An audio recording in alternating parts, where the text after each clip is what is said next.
ಎಲ್ಲರಿಗೂ ನಮಸ್ಕಾರ. Welcome back to my channel. ನೀವು ನೋಡ್ತಾ ಇದ್ದೀರಾ ಡಿಚಿ ಕಿಚನ್ ಯೂಟ್ಯೂಬ್ ಚಾನಲ್. ಇವತ್ತು ನಾನು ಹೇರ್ ಕೇರ್ ಬಗ್ಗೆ ಒಂದಷ್ಟು ವೀಡಿಯೋಸ್ಗಳನ್ನ ಅಪ್ಲೋಡ್ ಮಾಡಿದ್ದೆ. ಅದ್ರ ಜೊತೆಗೆ ಇದು ಕೂಡ ಒಂದು ಹೇರ್ ಕೇರ್ ಬಗ್ಗೆನೇ ಒಂದು ವಿಡಿಯೋ ಆಗಿರುತ್ತೆ. ಈ ವಿಡಿಯೋನ ಸ್ಟಾರ್ಟ್ ಮಾಡೋಕ್ಕೂ ಮುಂಚೆ ಇನ್ನೂ ಯಾರೆಲ್ಲ ನನ್ನ ಚಾನಲ್ನ ಸಬ್ಸ್ಕ್ರೈಬ್ ಮಾಡಿಲ್ಲ, ಪ್ಲೀಸ್ ಸಬ್ಸ್ಕ್ರೈಬ್ ಮಾಡ್ಕೊಂಡು ನೋಡಿ, ಲೈಕ್ ಮಾಡಿ, ಶೇರ್ ಮಾಡಿ, ಹಾಗೆ ಕಮೆಂಟ್ ಮಾಡಿ. ನನ್ನ ಚಾನಲ್ನಲ್ಲಿ ನಾನು ಹೇರ್ ಕೇರ್ ಬಗ್ಗೆ ಸುಮಾರು ವೀಡಿಯೋಸ್ಗಳನ್ನ ಅಪ್ಲೋಡ್ ಮಾಡಿದ್ದೀನಿ. ಇನ್ನು ಯಾರೆಲ್ಲ ಚೆಕ್ ಮಾಡಿಲ್ಲ, ಒಂದು ಸತಿ ದಯವಿಟ್ಟು ಫ್ರೀ ಇದ್ದಾಗ ನನ್ನ ಚಾನಲ್ನ ಚೆಕ್ ಮಾಡಿ. ನಿಮಗೆ ಹೇರ್ ಕೇರ್ ಬಗ್ಗೆ ಒಂದಷ್ಟು ವೀಡಿಯೋಸ್ಗಳು ಸಿಗುತ್ತೆ. ಈ ಒಂದು ವಿಡಿಯೋ ಕೂಡ ಒಂದು ಹೇರ್ ಕೇರ್ ಬಗ್ಗೆನೇ ಆಗಿರುತ್ತೆ. ತುಂಬ ಜನಕ್ಕೆ ಈಗಂತೂ ಹೇರ್ ಫಾಲ್ ಆಗುತ್ತೆ, ತುಂಬ ಒಂಥರ ತೆಳ್ಳಗಿರೋ ಹೇರ್ ಬರುತ್ತೆ, ದಪ್ಪವಾಗಿರೋ ಕೂದಲಿರುತ್ತೆ. ಅವ್ರಿಗೆಲ್ಲ ಅವ್ರಿಗೆಲ್ಲ ಸ್ವಲ್ಪ ಉದ್ದ ಕೂದಲು ಬೇಕಾಗುತ್ತೆ. ತೆಳ್ಳಗಿರೋವ್ರಿಗೂ ಉದ್ದ ಕೂದಲು, ದಪ್ಪ ಕೂದಲು ಎಲ್ಲದೂ ಬೇಕಾಗುತ್ತೆ. ಕೆಲವರಿಗೆ ಯಾವ ಪ್ರಾಡಕ್ಟ್ ಯೂಸ್ ಮಾಡಬೇಕು, ಯಾವ ಶಾಂಪು ಯೂಸ್ ಮಾಡಬೇಕು, ಯಾವ ಆಯಿಲ್ ಯೂಸ್ ಮಾಡಬೇಕು ಅನ್ನೋ ಕನ್ಫ್ಯೂಷಲ್ಲೂ ಇರ್ತಾರೆ. ಅಂದರೆ ತುಂಬ ಪ್ರಾಡಕ್ಟ್ಗಳನ್ನ ಯೂಸ್ ಮಾಡಿ, ತುಂಬ ಆಯಿಲ್ಗಳನ್ನ ಅಪ್ಲೈ ಮಾಡಿ, ತುಂಬ ಶಾಂಪುಗಳನ್ನ ಬಳಸೋದ್ರೂ ಕೂಡ ಕೆಲವರಿಗೆ ಹೇರ್ ಫಾಲ್ ಆಗುತ್ತೆ. ನಾನು ಈ ವಿಡಿಯೋದಲ್ಲಿ ಏನು ಹೇಳೋಕ್ಕೆ ಇಷ್ಟಪಡ್ತೀನಿ ಅಂದರೆ, ಈರುಳ್ಳಿನ ಬಳಸಿ ಹೇಗೆ ಕೂದಲನ್ನ ಬೆಳೆಸ್ಕೊಬೋದಾ, ಕೂದಲು ಬೆಳೆಯುತ್ತಾ, ದಪ್ಪ ಆಗುತ್ತಾ, ತೆಳ್ಳ ಆಗುತ್ತಾ, ಅಥವಾ ಉದ್ದಕ್ಕೆ ಬರುತ್ತಾ ಇಲ್ವಾ ಅನ್ನೋದನ್ನು ಈ ವಿಡಿಯೋನ ಪೂರ್ತಿಯಾಗಿ ನೋಡಿ ನಿಮಗೆ ಗೊತ್ತಾಗುತ್ತೆ. ಹೌದು, ಈರುಳ್ಳಿನ ಬಳಸೋದ್ರಿಂದ ಸ್ವಲ್ಪ ಅಂದರೆ ನಿಮಗೆ ಯಾವುದೇ ಪ್ರಾಡಕ್ಟ್ ಅಥವಾ ಯಾವುದೇ ಹೇರ್ ಪ್ಯಾಕ್ ಬಳಸಲಿ ಅಥವಾ ಯಾವುದೇ ಆಯಿಲು ಶಾಂಪು ಯೂಸ್ ಮಾಡಿ ನಿಮಗೆ ಅಟ್ಲೀಸ್ಟ್ 5 to 6 ಮಂತ್ 5 to 6 ತಿಂಗಳಾದರೂ ನಿಮಗೆ ಬೇಕೇ ಬೇಕಾಗುತ್ತೆ. ಏಕೆಂದರೆ ಒಂದು ಪ್ರಾಡಕ್ಟ್ಗಿಂತ ಇನ್ನೊಂದು ಪ್ರಾಡಕ್ಟ್ಗೆ ಚೇಂಜ್ ಆಗಬೇಕಂದ್ರೆ ಒಂದು 6 ತಿಂಗಳಾದರೂ ಸೆಟ್ ಆಗಬೇಕಾಗುತ್ತೆ. ಇವಾಗ ಈರುಳ್ಳಿ ಬಳಸೋದ್ರಿಂದ ಹೇಗೆ ಈರುಳ್ಳಿನ ಯೂಸ್ ಮಾಡಬೇಕು, ಹೇರ್ ಪ್ಯಾಕ್ ಮಾಡ್ಕೊಬೇಕು, ಹೇರ್ ಆಯಿಲ್ ಆಗಿ ಯೂಸ್ ಮಾಡಬೇಕು, ಹೇಗೆ ಕೇರ್ ಮಾಡ್ಬೋದು ಈರುಳ್ಳಿಯಿಂದ ಅಂತ ತಿಳ್ಕೊಳ್ಳೋಣ. ಮೊದಲನೇದಾಗಿ ನೀವು ಒಂದು ಈರುಳ್ಳಿ ಹೇರ್ ಪ್ಯಾಕ್ ಮಾಡ್ಕೊಳ್ಳೋದಾದರೆ ಒಂದು 3 ಈರುಳ್ಳಿನ ಅಥವಾ ನಿಮ್ಮ ಕೂದಲು ಎಷ್ಟು ಲೆಂತ್ ಇದೆ ಅಷ್ಟು ಲೆಂತ್ಗೆ ಈರುಳ್ಳಿನ ತೊಗೋಬೇಕಾಗುತ್ತೆ. ಸಿಪ್ಪೆಲ್ಲ ತೆಗೆದು ನೀಟಾಗಿ ಅದನ್ನು ಸಣ್ಣಗೆ ಕಟ್ ಮಾಡಿಕೊಂಡು ಮಿಕ್ಸಿಯಲ್ಲಿ ನೀಟಾಗಿ ಅದನ್ನ ಪೇಸ್ಟ್ ಮಾಡ್ಕೊಬೇಕು. ತರಿಯಾಗಿರ್ಬೋದು, ತುಂಬ ನುಣ್ಣಗೆ ಪೇಸ್ಟ್ ಮಾಡ್ಕೊಬೇಕು. ನಾವು ಚಟ್ನಿ ಮಾಡ್ತೀವಲ್ಲ ಆ ಹದದಲ್ಲಿ ಪೇಸ್ಟ್ ಮಾಡ್ಕೊಬೇಕಾಗುತ್ತೆ. ಆ ಪೇಸ್ಟನ್ನು ವಾರಕ್ಕೆ 2 ದಿನ ಅಥವಾ ವಾರಕ್ಕೆ ಒಂದು 3 ದಿನ ನೀಟಾಗಿ ಹೇರ್ ಪ್ಯಾಕ್ ಆಗಿ ಅಪ್ಲೈ ಮಾಡಿ, ನೀಟಾಗಿ ಅಂದರೆ ಕೂದಲಿಗೆ ಬುಡದಿಂದ ಕೂದಲನ್ನ ಉದ್ದ ಎಷ್ಟು ಲೆಂತ್ ಇದೆ ಅಲ್ಲಿ ತನಕನೂ ನೀಟಾಗಿ ಅಪ್ಲೈ ಮಾಡಿ ಒಂದು 20 ನಿಮಿಷ ಅಷ್ಟೇ, 20 ನಿಮಿಷ ಬಿಟ್ಟು ತಣ್ಣೀರಲ್ಲಿ ವಾಶ್ ಮಾಡೋದ್ರಿಂದ ಹೇರು ತುಂಬ ಚೆನ್ನಾಗಿ ಗ್ರೋತ್ ಆಗುತ್ತೆ. ನೀವು ಯಾವುದೇ ಹೇರ್ ಪ್ಯಾಕ್ ಬಳಸಿದ್ರೂ ಕೂಡ ತಣ್ಣೀರಲ್ಲಿ ಅಥವಾ ಒಂದು ನುಸು ಬೆಚ್ಚಗಿನ ನೀರಿನಲ್ಲಿ ಮಾತ್ರ ಹೇರ್ ವಾಶ್ ಮಾಡಬೇಕಾಗುತ್ತೆ. ತುಂಬ ಬಿಸಿನೀರಲ್ಲಿ ಹೇರ್ ವಾಶ್ ಮಾಡಿದ್ರೂ ಕೂಡ ಹೇರ್ ಫಾಲ್ ಆಗೋ ಚಾನ್ಸಸ್ ಇರುತ್ತೆ, ಹೇರು ಡ್ಯಾಮೇಜ್ ಆಗುತ್ತೆ. ಆಮೇಲೆ ಸ್ವಲ್ಪ ಬುಂಡೆ ಎಲ್ಲ ಅದು ಬಿಸಿಯಾಗಿ ಸುಟ್ಟೋಗಿರೋ ಥರ ಫೀಲ್ ಬರುತ್ತೆ. ಹಾಗಾಗಿ ಯಾವುದೇ ಹೇರ್ ಪ್ಯಾಕ್ ಅಥವಾ ನೀವು ಸ್ನಾನ ಮಾಡೋದಿದ್ದರೆ, ತಲೆ ವಾಶ್ ಮಾಡೋದ್ರಿದ್ದರೆ ನುಸು ಬೆಚ್ಚಗಿನ ನೀರಲ್ಲಿ ಅಥವಾ ತಣ್ಣೀರಿನಲ್ಲಿ ವಾಶ್ ಮಾಡಬೇಕಾಗುತ್ತೆ. ಹೀಗೆ ಮಾಡೋದ್ರಿಂದ ಹೇರ್ ಡ್ಯಾಮೇಜ್ ಆಗೋದು ತಪ್ಪುತ್ತೆ, ಹೇರ್ ಫಾಲ್ ಆಗಲ್ಲ, ಹೇರ್ ಕಂಟ್ರೋಲ್ ಚೆನ್ನಾಗಿ ಉದ್ದವಾಗಿ ಗ್ರೋತ್ ಆಗೋ ಚಾನ್ಸಸ್ಸು ಇರುತ್ತೆ. ಇನ್ನು 2ನೇ ಪ್ಯಾಕ್ ಹೇಳೋದಾದರೆ ಈರುಳ್ಳಿನ ಅಥವಾ ಒಂದು 3ರಿಂದ ನಿಮ್ಮ ಮನೆಯಲ್ಲಿ ಫ್ರಿಡ್ಜ್ ಇತ್ತು ಅಂತಂದರೆ ವಾರಕ್ಕೆ 1 ದಿನ ಈ ರೀತಿಯಾಗಿ ಜ್ಯೂಸ್ ಥರ ಮಾಡ್ಕೊಬೋದು. ಒಂದು 5 ಈರುಳ್ಳಿನ ನೀಟಾಗಿ ಅದನ್ನು ಪೇಸ್ಟ್ ಮಾಡಿಕೊಂಡು ನೀಟಾಗಿ ಸೋದಿಸ್ಕೊಳ್ಳುವಾಗ ನೀಟಾಗಿ ಅದು ಪೂರ್ತಿ ಜ್ಯೂಸ್ ಬರಬೇಕು, ಅಲ್ಲಿ ತನಕ ನೀಟಾಗಿ ಸೋದಿಸ್ಕೊಬೇಕು.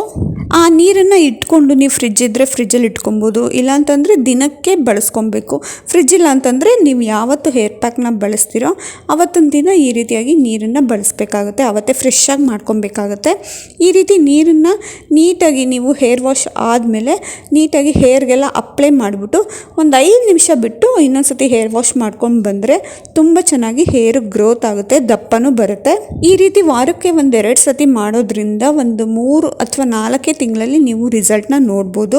ಇನ್ನು ನೆಕ್ಸ್ಟ್ ಹೇರ್ ಪ್ಯಾಕ್ ಹೇಳೋದಾದರೆ ನೀವು ಹಿಂದಿನ ದಿನ ರಾತ್ರಿನೇ 1 ಟೇಬಲ್ ಸ್ಪೂನ್ ಆಗೋಷ್ಟು ಅಗಸೆ ಬೀಜ, 1 ಟೇಬಲ್ ಸ್ಪೂನ್ ಆಗೋಷ್ಟು ಮೆಂತ್ಯ ಕಾಳನ್ನ ನೆನೆಸಿಟ್ಕೊಂಡು ಅದ್ರ ಜೊತೆಗೆ ನೆಕ್ಸ್ಟ್ ಡೇ ಮಾರ್ನಿಂಗು ಅದ್ರ ಜೊತೆಗೆ ಒಂದೇ ಒಂದು ಈರುಳ್ಳಿನ ನೀಟಾಗಿ ಕಟ್ ಮಾಡಿಬಿಟ್ಟು ಸೇರಿಸ್ಕೊಂಡು ಅದಕ್ಕೆ 1 ಕಡ್ಡಿ ಅಥವಾ 2 ಕಡ್ಡಿ ಆಗೋಷ್ಟು ಫ್ರೆಶ್ ಕರ್ಬೇವಿನ ಸೊಪ್ಪನ್ನ ಸೇರಿಸ್ಕೊಂಡು ನೀಟಾಗಿ ಪೇಸ್ಟ್ ಮಾಡ್ಕೊಬೇಕು. ಆ ಪೇಸ್ಟನ್ನು ನೀಟಾಗಿ ತಲೆಗೆ ಎಲ್ಲ ಅಪ್ಲೈ ಮಾಡಿ ಒಂದು 20 ನಿಮಿಷ ಹೇರ್ ಪ್ಯಾಕ್ನ ಹಾಗೆ ಬಿಟ್ಟು ಅದಾದಮೇಲೆ ತಣ್ಣೀರಿನಲ್ಲಿ ಹೇರ್ ವಾಶ್ ಮಾಡಿ. ಈ ರೀತಿಯಾಗಿ ನೀವು ಹೇರ್ ಪ್ಯಾಕ್ ಮಾಡೋದ್ರಿಂದ ಒಂದು 6 ತಿಂಗಳಲ್ಲಿ ರಿಸಲ್ಟ್ನ ನೋಡ್ಬೋದು.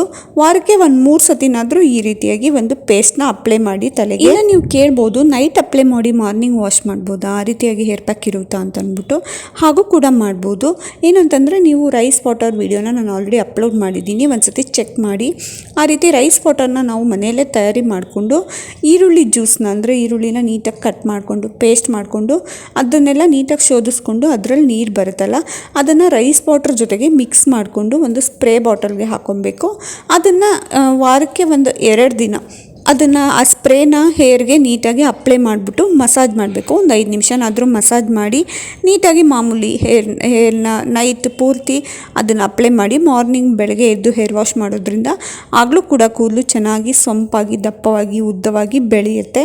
ಇನ್ನು ಕೆಲ್ಸಕ್ಕೆ ಹೋಗೋರು ಇರ್ತಾರೆ ಅಥವಾ ಮನೆಯಲ್ಲಿ ತುಂಬ ಬ್ಯುಸಿ ಇರುತ್ತೆ, ಈ ರೀತಿಯಾಗಿ ಹೇರ್ ಪ್ಯಾಕ್ ಮಾಡ್ಕೊಳ್ಳೋದಕ್ಕೆ ಕಷ್ಟ ಆಗುತ್ತೆ ಅಂಥವ್ರು ಏನು ಮಾಡ್ಬೋದು ಅಂತಂದರೆ ನೀಟಾಗಿ ನಾನು ಹೇಳ್ದಂಗೆ ಒಂದು ಸ್ಪ್ರೇ ಬಾಟಲ್ಗೆ ಈ ರೀತಿಯಾಗಿ ಒಂದು ಆನಿಯನ್ ಜ್ಯೂಸ್ನ ಮತ್ತು ರೈಸ್ ವಾಟರ್ನ ಮಿಕ್ಸ್ ಮಾಡಿ ಇಟ್ಕೊಂಡು, ಅಂದರೆ ಆಫ್ ನಿಮ್ಮದು ಒಂದು ಸ್ಪ್ರೇ ಬಾಟಲ್ ಇದ್ದರೆ ಅದರಲ್ಲಿ ಅರ್ಧ ಈರುಳ್ಳಿ ಜ್ಯೂಸು ಮತ್ತು ಅರ್ಧ ರೈಸ್ ವಾಟರ್ನ ನೀಟಾಗಿ ಹಾಕ್ಕೊಂಡು ಮಿಕ್ಸ್ ಮಾಡಿ ಇಟ್ಕೊಬೇಕು. ನೀವು ಕೆಲ್ಸಕ್ಕೆ ಹೋಗೋದಿದ್ದರೆ ಅದನ್ನು ಫ್ರಿಜ್ಜಲ್ಲಿ ಕೂಡ ಸ್ಟೋರ್ ಮಾಡ್ಬೋದು. ವಾರಕ್ಕೆ ಒಂದು ಸತಿ ಈ ರೀತಿಯಾಗಿ ಫ್ರೀ ಇದ್ದಾಗ ಈ ರೀತಿನ ಜ್ಯೂಸ್ ಮಾಡಿ ಇಟ್ಕೊಂಡು ಅದು ಸ್ಪ್ರೇ ಬಾಟಲ್ಗೆ ಹಾಕಿ ಇಟ್ಕೊಬೋದು. ಅದಾದಮೇಲೆ ನೀವು ಕೆಲ್ಸಕ್ಕೆ ಹೋಗೋದಿದ್ದರೆ ಅಕಸ್ಮಾತ್ ಮಾರ್ನಿಂಗ್ ಬೆಳಗ್ಗೆನೇ ಆ ಸ್ಪ್ರೇನ ನೀಟಾಗಿ ಹೇರ್ಗೆ ಅಪ್ಲೈ ಮಾಡಿ ಆಮೇಲೆ ನೀಟಾಗಿ ತಲೆ ಬಚ್ಕೊಂಡು ಹೋದರೆ ನೆಕ್ಸ್ಟ್ ಸಂಜೆ ನೀವು ಸ್ನಾನ ಮಾಡ್ಬೋದು. ಆ ರೀತಿಯಾಗೂ ಕೂಡ ಯೂಸ್ ಮಾಡ್ಬೋದು. ಆ ರೀತಿ ವಾರಕ್ಕೆ ಒಂದು 3 ದಿನ ಅಪ್ಲೈ ಮಾಡಿದ್ರು ಸಾಕು, ತುಂಬ ಚೆನ್ನಾಗಿ ಹೇರ್ ಗ್ರೋತ್ ಆಗುತ್ತೆ. ಇನ್ನು ನೆಕ್ಸ್ಟ್ ಹೇಳೋದಾದರೆ ನೀವು ಮನೆಯಲ್ಲಿ ಯಾವ ಎಣ್ಣೆ ಯೂಸ್ ಮಾಡ್ತಿರೋ ತಲೆಗೆ, ಕೊಬ್ಬರಿ ಎಣ್ಣೆ ಅಥವಾ ಹರಳೆಣ್ಣೆ, ಯಾವ ಎಣ್ಣೆ ಯೂಸ್ ಮಾಡ್ತಿರೋ ಆ ಎಣ್ಣೆಗೆ ಈ ಆನಿಯನ್ ಜ್ಯೂಸ್ ಇರುತ್ತಲ್ಲ, ಆನಿಯನ್ ಜ್ಯೂಸ್ನ ಹೇಗೆ ಮಾಡೋದು ಅಂತ ಹೇಳಿದ್ದೀನಲ್ಲ, ಆ ರೀತಿಯಾಗಿ ಆನಿಯನ್ ಜ್ಯೂಸ್ನ ಮಾಡಿಕೊಂಡು ಆ ಎಣ್ಣೆಗೆ, ಅಂದರೆ ನೀವು ಹಚ್ಕೊಳ್ಳೋ ಅಷ್ಟು ಕ್ವಾಂಟಿಟಿನ ಒಂದು ಬೌಲ್ಗೆ ಹಾಕ್ಕೊಂಡು ಇದೊಂದು 2-3 ಟೇಬಲ್ ಸ್ಪೂನ್ ಆಗೋಷ್ಟು ಈ ಜ್ಯೂಸ್ನ ಮಿಕ್ಸ್ ಮಾಡಿ ಚೆನ್ನಾಗಿ ಕುದಿಸ್ಕೊಬೇಕು. ಅದು ಬೆಚ್ಚಗೆ ನುಸು ಬೆಚ್ಚಂಗೆ ಚೆನ್ನಾಗಿ ಅದನ್ನು ಕಾಯಿಸ್ಕೊಬೇಕು. ಆ ಕಾಯಿಸಿರೋ ಎಣ್ಣೆನ ತಲೆಗೆ ಅಪ್ಲೈ ಮಾಡಿ ನೀಟಾಗಿ ಮಸಾಜ್ ಮಾಡಬೇಕು. ಒಂದು 5 ನಿಮಿಷನಾದರೂ ಮಸಾಜ್ ಮಾಡಿದ ಆದಮೇಲೆ ಮಾಮೂಲಿ 1 ಅವರ್ ಬಿಟ್ಟು ಅಥವಾ ಒಂದು 3/4 ಗಂಟೆ ಆಗೋಷ್ಟು ಬಿಟ್ಟು ಹೇರ್ ವಾಶ್ ಮಾಡೋದ್ರಿಂದ ಅದು ಕೂಡ ಹೇರ್ ಗ್ರೋತ್ಗೆ ಸಹಾಯ ಮಾಡುತ್ತೆ, ಡ್ಯಾಂಡ್ರಫ್ ಕಮ್ಮಿ ಆಗುತ್ತೆ, ಹೇರ್ ಫಾಲ್ ಆಗೋದನ್ನು ತಪ್ಪಿಸೋದಕ್ಕೆ ಸಹಾಯ ಮಾಡುತ್ತೆ. ಇನ್ನು ಇದರಿಂದ ಹೇರ್ ಆಯಿಲ್ ಹೇಗೆ ತಯಾರಿಸೋದು ಅಂತ ನೋಡೋದಾದರೆ, ಈರುಳ್ಳಿ ಸಿಪ್ಪೆ ಎಲ್ಲ ಬರುತ್ತಲ್ಲ, ಸಾಮಾನ್ಯವಾಗಿ ಎಲ್ಲರ ಮನೆಯಲ್ಲೂ ಈರುಳ್ಳಿ ಬಳಸ್ತೀವಿ. ಅದರದ್ದು ಸಿಪ್ಪೆನೆಲ್ಲ ಬಿಸಾಕೋ ಬದಲು ಒಂದು ಸ್ವಲ್ಪ ಸ್ಟೋರ್ ಮಾಡಿ ಇಟ್ಕೊಳ್ಳಿ. ಅಂದರೆ ಒಂದು ಕ್ವಾಂಟಿಟಿ ಆಗೋಷ್ಟು, 1 ಇಡಿ ಆಗೋಷ್ಟು ಸ್ಟೋರ್ ಮಾಡಿ ಇಟ್ಕೊಂಡ್ರೂ ಸಾಕಾಗುತ್ತೆ. ಅದ್ರ ಜೊತೆಗೆ ಒಂದು 4-5 ಕಡ್ಡಿ ಆಗೋಷ್ಟು ಕರ್ಬೇವಿನ ಸೊಪ್ಪು, ಹಾಗೆ ಒಂದು 10-12 ಎಲೆ ಆಗೋಷ್ಟು ದಾಸವಾಳದ ಎಲೆ, ಅವು 3ನ್ನ ನೀಟಾಗಿ ಒಣಗಿಸ್ಕೊಬೇಕು. ಬಿಸಿಲಲ್ಲಿ ಚೆನ್ನಾಗಿ ಒಣಗಿಸ್ಕೊಳ್ಳಿ. ಅದು ಮುಟ್ಟಿದ್ರೆ ಪುಡಿ ಥರ ಆಗಬೇಕು, ಅಷ್ಟರ ಮಟ್ಟಿಗೆ ಒಣಗಿಸ್ಕೊಳ್ಳಿ. ಅದನ್ನು ನೀಟಾಗಿ ಪೌಡ್ರ್ ಥರ ಮಾಡ್ಕೊಳ್ಳಿ, ಅಂದರೆ ಡ್ರೈ ಆಗಿರಬೇಕು ಜಾರು. ನೀಟಾಗಿ ಅದನ್ನು ಪೌಡ್ರ್ ಥರ ಮಾಡಿಕೊಂಡು ನಾವು ಯಾವ ಎಣ್ಣೆ ಯೂಸ್ ಮಾಡ್ತೀವೋ ಆ ಎಣ್ಣೆಗೆ ಸ್ವಲ್ಪ ಈ ಪೌಡ್ರನ್ನ ಮಿಕ್ಸ್ ಮಾಡಿ, ಅಂದರೆ ಕ್ವಾಂಟಿಟಿ ನೋಡಿಕೊಂಡು ಮಿಕ್ಸ್ ಮಾಡಿಕೊಂಡು ಚೆನ್ನಾಗಿ ಕುದಿಸ್ಕೊಬೇಕು. ಆ ಕುದ್ದಿರೋ ಎಣ್ಣೆನ ನೀಟಾಗಿ ಸೋದಿಸ್ಕೊಂಡು ಇಟ್ಕೊಂಡು ನಾವು ಅಪ್ಲೈ ಮಾಡುವಾಗ, ಅಂದರೆ ತಲೆಗೆ ಯಾವಾಗ ಈ ಹೇರ್ ಆಯಿಲ್ನ ಅಪ್ಲೈ ಮಾಡ್ತೀವಿ ಆ ಸಮಯದಲ್ಲಿ ಈ ರೀತಿಯಾದ ಹೇರ್ ಆಯಿಲ್ನ ಅಪ್ಲೈ ಮಾಡೋದ್ರಿಂದ ತುಂಬ ಚೆನ್ನಾಗಿ ಉದ್ದವಾಗಿ ಕೂದಲು ಬೆಳೆಯೋದಕ್ಕೆ ಸಹಾಯ ಮಾಡುತ್ತೆ. ಇನ್ನು ಇನ್ನೊಂದು ರೀತಿಯಾಗೂ ಹೇರ್ ಆಯಿಲ್ನ ನಾವು ಮಾಡ್ಕೊಬೋದು. ಹೇಗೆ ಅಂತಂದರೆ, ಒಂದು ಈರುಳ್ಳಿ ಸಿಪ್ಪೆನ ಒಣಗಿಸೋಷ್ಟೇನು ಬೇಡ. ಈರುಳ್ಳಿ ಸಿಪ್ಪೆ ಒಂದು 2 ಟೇಬಲ್ ಸ್ಪೂನ್ ಆಗೋಷ್ಟು, ಆಮೇಲೆ 2 ಟೇಬಲ್ ಸ್ಪೂನ್ ಆಗೋಷ್ಟು ಅಗಸೆ ಬೀಜ, 2 ಟೇಬಲ್ ಸ್ಪೂನ್ ಆಗೋಷ್ಟು ಮೆಂತ್ಯ ಕಾಳು, ಹಾಗೆ ಒಂದು 4 ಕಡ್ಡಿ ಆಗೋಷ್ಟು ಕರ್ಬೇವಿನ ಸೊಪ್ಪು, ಒಂದು 10 ಎಲೆ ಆಗೋಷ್ಟು ದಾಸವಾಳದ ಎಲೆ, ಒಂದು 2 ಬೆಟ್ಟದ ನೆಲ್ಲಿಕಾಯಿ ಸಾಮಾನ್ಯವಾಗಿ ಮಾರ್ಕೆಟ್ಗಳಲ್ಲಿ ಸಿಗುತ್ತೆ, 1-2 ಬೆಟ್ಟದ ನೆಲ್ಲಿಕಾಯಿ ಆಗೋಷ್ಟು, ಆಮೇಲೆ ಒಂದು 5-6 ಬಾದಾಮಿ.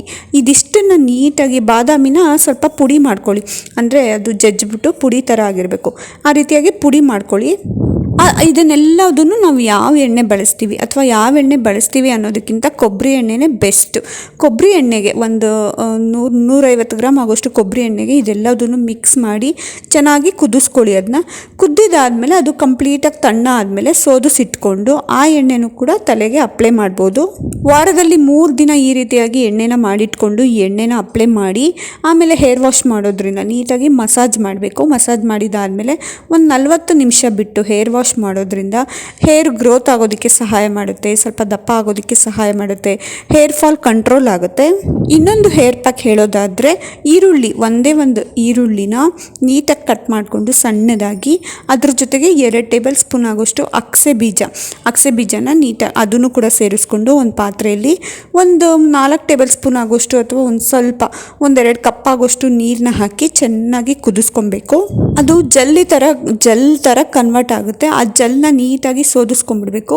ಇಮ್ಮಿಡಿಯೇಟ್ ಬಿಸಿ ಇದ್ದಾಗಲೇ ಸೋದಿಸ್ಕೊಂಡ್ರೆ ನಮಗೆ ಆ ಜೆಲ್ ಸಿಗುತ್ತೆ. ಇಲ್ಲಾಂತಂದರೆ ಎಲ್ಲ ಮಿಕ್ಸ್ ಆಗಿ ಮತ್ತೆ ಅದು ಗಟ್ಟಿ ಆಗೋದಕ್ಕೆ ಆಗುತ್ತೆ. ಹಾಗಾಗಿ ಆ ಜೆಲ್ಲನ್ನು ಇಮ್ಮಿಡಿಯೇಟ್ ಸೋದಿಸಿಟ್ಕೊಂಡು ಒಂದು ಡಬ್ಬಿಯಲ್ಲಿ ಸ್ಟೋರ್ ಮಾಡಿಕೊಂಡು ವಾರಕ್ಕೊಂದು 2 ದಿನ ಈ ಜೆಲ್ಲನ್ನು ಅಪ್ಲೈ ಮಾಡಿ ಹೇರ್ಗೆ ಒಂದು 20 ನಿಮಿಷ ಬಿಟ್ಟು ತಣ್ಣೀರಲ್ಲಿ ಹೇರ್ ವಾಶ್ ಮಾಡಿ. ಇದರಿಂದ ನಿಮಗೆ ಕೂದಲು ದಪ್ಪವಾಗಿ ಉದ್ದವಾಗಿ ಬೆಳೆಯೋದಕ್ಕೆ ಸಹಾಯ ಮಾಡುತ್ತೆ. ಇನ್ನು ಇದೆಲ್ಲ ಮಾಡೋದಕ್ಕೆ ನಮಗೆ ಟೈಮ್ ಇರೋದಿಲ್ಲ, ಪೇಷನ್ಸ್ ಇರೋದಿಲ್ಲ, ಮನೆ ಕೆಲಸ ಬ್ಯುಸಿ ಇರುತ್ತೆ, ಇದೆಲ್ಲ ಮಾಡೋಷ್ಟು ನಮಗೆ ಆಗಲ್ಲ. ಏನು ಮಾಡೋದು ಅಂತ ಅನ್ನೋರಿಗೆ ನಾನು ಮೊದಲೇ ಹೇಳ್ದಂಗೆ ಈರುಳ್ಳಿ ಜ್ಯೂಸ್ನ ನೀವು ತಯಾರಿ ಮಾಡಿಟ್ಕೊಬೋದು. ಫ್ರಿಡ್ಜ್ ಇಲ್ಲ ಅಂತಂದರೆ ಒಂದು 2 ದಿನಕ್ಕಾಗೋಷ್ಟು ಮಾಡಿಟ್ಕೊಳ್ಳಿ. ಫ್ರಿಡ್ಜ್ ಇದ್ದರೆ ಅಟ್ಲೀಸ್ಟ್ ಒಂದು 4 ದಿನಕ್ಕಾಗೋಷ್ಟು ಮಾಡಿಟ್ಕೊಂಡು ಸ್ಟೋರ್ ಮಾಡಿಟ್ಕೊಬೋದು. ಅದನ್ನು ನಾವು ಯಾವ ಆಯಿಲ್ ಯೂಸ್ ಮಾಡ್ತೀವಿ ಆಯಿಲ್ಗೆ 1 ಟೀ ಸ್ಪೂನ್ ಆಗೋಷ್ಟು ಸೇರಿಸ್ಕೊಂಡು ನೀಟಾಗಿ ಅಪ್ಲೈ ಮಾಡಿಕೊಂಡು ಮಸಾಜ್ ಮಾಡಿ ಹೇರ್ ವಾಶ್ ಮಾಡೋದ್ರಿಂದ ಆವಾಗಲೂ ಕೂಡ ಹೇರ್ ಗ್ರೋತ್ ಆಗೋದಕ್ಕೆ ಸಹಾಯ ಮಾಡುತ್ತೆ. ನಾನು ನೆಕ್ಸ್ಟ್ ವಿಡಿಯೋದಲ್ಲಿ ನಾನು ಯಾವ ಆಯಿಲ್ನ ಯೂಸ್ ಮಾಡಿದ್ರೆ ಬೆಸ್ಟು ಮತ್ತು ಯಾವ ಶಾಂಪೂನ ಯೂಸ್ ಮಾಡಿದ್ರೆ ಹೇರ್ ಫಾಲ್ ಕಂಟ್ರೋಲ್ ಆಗುತ್ತೆ, ಹೇರ್ ಗ್ರೋತ್ ಚೆನ್ನಾಗಾಗುತ್ತೆ ಅನ್ನೋದನ್ನು ತಿಳಿಸ್ಕೊಡ್ತೀನಿ. ನಿಮಗೆ ಬೇಕು ಅಂತಂದರೆ ಕಮೆಂಟ್ ಮಾಡಿ, ನಾನು ನೆಕ್ಸ್ಟ್ ವಿಡಿಯೋದಲ್ಲಿ ಅದನ್ನು ತಿಳಿಸ್ಕೊಡ್ತೀನಿ.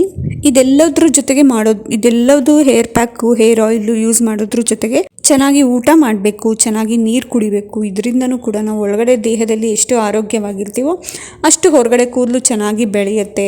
ಹಾಗೆ ಸ್ಕಿನ್ ಕೂಡ ಗ್ಲೋ ಆಗುತ್ತೆ.